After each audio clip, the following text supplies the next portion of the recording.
तुला राशि के प्यारे जातक जातिका, जब मैं देखता हूं आप लोगों के व्यूज कि तुला राशि स्पेशली मेरी बहुत ज़्यादा देखी जाती है, तो मुझे लगता है इसके बारे में विशेष रिसर्च करके आप सबके लिए लेकर के आया जाए और विशेष जानकारी आप सबको प्रोवाइड कराई जाए। इसीलिए हम सिर्फ राशि बेस्ड प्रेडिक्शन नहीं करते हैं, नक्षत्र बेस्ड और लग्न बेस्ड प्रेडिक्शन भी इस कार्यक्रम के अंतर्गत करते हैं। जैसा राशिफल आपको यहाँ से प्राप्त हो रहा है, ऐसा राशिफल शायद आपको कहीं से भी प्राप्त नहीं होगा, बिकॉज ये राशिफल नक्षत्र बेश है, जहां पर आपके बारीक से बारीक चीजों का ध्यान रखा गया है और सटीकता से आपको प्रेडिक्ट किया गया है। जब आप देखेंगे तो ये घटनाएं आपको सही में अपने जीवन में घटित होती नजर आएंगी। सो चलिए तुला राशि पर हम बात करते हैं, जिसके स्वामी शुक्र हैं, और जैसा कि शुक्र आपके जो राशि स्वामी हैं आपके 11th हाउस में इस बार गोचर करने वाले हैं। 11th हाउस में गोचर करेंगे, आपकी राशि में केतु गोचर करेंगे, राहु 7th हाउस में गोचर करेंगे, शनि 5th हाउस में गोचर करेंगे, सूर्य 10th हाउस में। हम आपको बताएंगे कि आपके जो नक्षत्र अलग अलग हैं, जैसा कि आप जानते हैं कि तुला राशि 3 नक्षत्रों के मिलन से बनता है, करीब 2.25 नक्षत्र के मिलन से तुला राशि बनता है, जिसमें चित्रा नक्षत्र जिसके स्वामी मंगल हैं, राहु स्वाति नक्षत्र के स्वामी हैं और गुरु विशाखा नक्षत्र के अंतर्गत आते हैं। 3 चरण विशाखा नक्षत्र का आता है। सो आपके नक्षत्रों का भी इस महीने क्या इंपैक्ट रहेगा और उसके अकॉर्डिंग आपकी लाइफ पर क्या प्रभाव पड़ेगा। सो जनरल अगर हम तुला राशि को इस महीने लेकर के देखते हैं, सो 11th हाउस में राशि स्वामी के गोचर करने के कारण, बुध और मंगल के साथ गोचर करने के कारण, पंचमें शनि से दृष्टि संबंध होने के कारण प्रेम संबंध बनेगा, विद्या अध्ययन में मन लगेगा, उसको लेकर के विद्या अध्ययन को लेकर के अच्छे रिजल्ट्स भी आपको लाइफ में जरूर प्राप्त होंगे, स्वास्थ्य आपका बेहतर रहेगा। सूर्य का 10th हाउस में गोचर करना प्रमोशन इत्यादि के संयोग को दिखाता है, नई नौकरी में परिवर्तन आए, इस प्रकार की परिस्थितियां दिखती हैं। लेकिन अब चलते हैं और गहराई में, देखते हैं कौन कौन से नक्षत्र, जैसा कि 3 नक्षत्र हैं, मैंने कहा ना कि एक राशि के सभी जातक जातिकाओं के साथ एक प्रकार की घटना घटित हो, ये पॉसिबल नहीं है। सो एक ही राशि के अगर हम 4 लोगों को देखें तो 4 लोगों के साथ अलग अलग चल रहा है।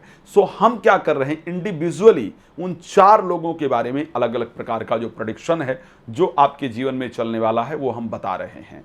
सो अगर आपका जन्म तुला राशि के अंतर्गत हुआ है लेकिन आपका नाम अक्षर आता है रा और री, मीन्स चित्रा नक्षत्र के अंतर्गत आपका जन्म हुआ है और चित्रा नक्षत्र के स्वामी बनते हैं मंगल। अब अगर आपके मंगल देखे जाएं, सो मंगल 11th हाउस में गोचर करेंगे आपके लिए, और कब तक गोचर करेंगे, वो करने वाले हैं 18 तारीख तक।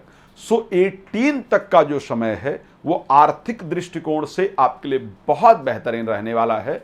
शेयर मार्केट से आपको लाभ होगा, मन में आपकी प्रसन्नता रहेगी, भाई बंधुओं के जीवन में तरक्की होने से आपका मन प्रसन्न रहेगा, परिवार को लेकर के प्रसन्नता रहेगी, साथ में प्रमोशन या बदलाव का भी संयोग दिख रहा है। आर्थिक लाभ आपके लिए बहुत बेहतरीन रहने वाला है। लेकिन 18 तारीख को जैसे ही मंगल 12th हाउस में गोचर करेंगे, नींद आने में प्रॉब्लम होगी, पैरों में तकलीफ होगी, भाग दौड़ अत्यधिक रहेगा, बेकार का व्यय बहुत ज्यादा होगा, पर विदेश यात्रा होने का योग बनेगा। अब जैसा कि हम बात कर रहे हैं कि जो दूसरा चरण है तुला राशि को अगर लेकर के देखा जाए, स्वाति नक्षत्र जिसके स्वामी हैं राहु, रू रे रो और ता, ये भी अगर इस नाम से आपका अक्षर स्टार्ट होता है, इट मीन्स कि आपका जन्म स्वाति नक्षत्र के अंतर्गत हुआ है। और स्वाति नक्षत्र के अंतर्गत यदि आपका जन्म हुआ है, सो ये माह आपके जीवन साथी के साथ समय व्यतीत करने का महीना होगा। जीवन साथी के साथ घूमने फिरने जाएंगे, उनके साथ समय व्यतीत करेंगे। जीवन साथी के जीवन में चल रहे उतार चढ़ाव को लेकर के मन कहीं ना कहीं परेशान रहेगा, लेकिन नया कारोबार शुरू करने का शानदार योग बन रहा है। और किसी ऐसे व्यक्ति का, आप फीमेल हैं तो मेल और मेल हैं तो फीमेल के आने का संयोग आपकी लाइफ में बन रहा है, जिनके माध्यम से जीवन में कुछ नई प्रगति प्राप्त हो सकती है, जिनके माध्यम से आप जीवन में आगे बढ़ सकते हैं। ऐसे लोगों का सपोर्ट आपके लिए लाभप्रद होगा। शेयर मार्केट से भी लाभ का योग दिख रहा है। सो ये परिस्थिति अगर आपका स्वाति नक्षत्र के अंतर्गत जन्म हुआ है तो है। अब क्योंकि तुला राशि में 3 चरण ती, तू, ते ये विशाखा नक्षत्र के अंतर्गत आते हैं, जिसके स्वामी हैं बृहस्पति। अब बृहस्पति इसके स्वामी होने के कारण भी अगर देखा जाए सो आपके लिए परिस्थितियां बहुत अनुकूल दिखता है। आपकी जो परिस्थिति है वो बहुत अनुकूल दिख रही है। आपको नई प्रॉपर्टी प्राप्त हो, नया वाहन प्राप्त हो, धार्मिक यात्राएं आपकी बहुत सारी हों, पर साथ में लोग बहुत षड्यंत्र करके आपको नुकसान पहुंचाएं, पड़ोसियों से वाद विवाद हो, इस प्रकार की भी परिस्थिति दिख रही, तो सावधान रहना होगा। आप जानते हैं कि छोटे समय में बहुत सारी जानकारी देना बहुत मुश्किल होता है, इसलिए रात को 9 बजे और दोपहर को 12 बजे आपके लिए लाइव आता हूं। आप जुड़ करके जानकारी प्राप्त कर सकते हैं।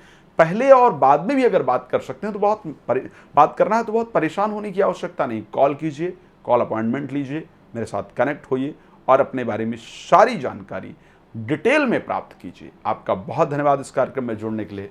जय श्री राम।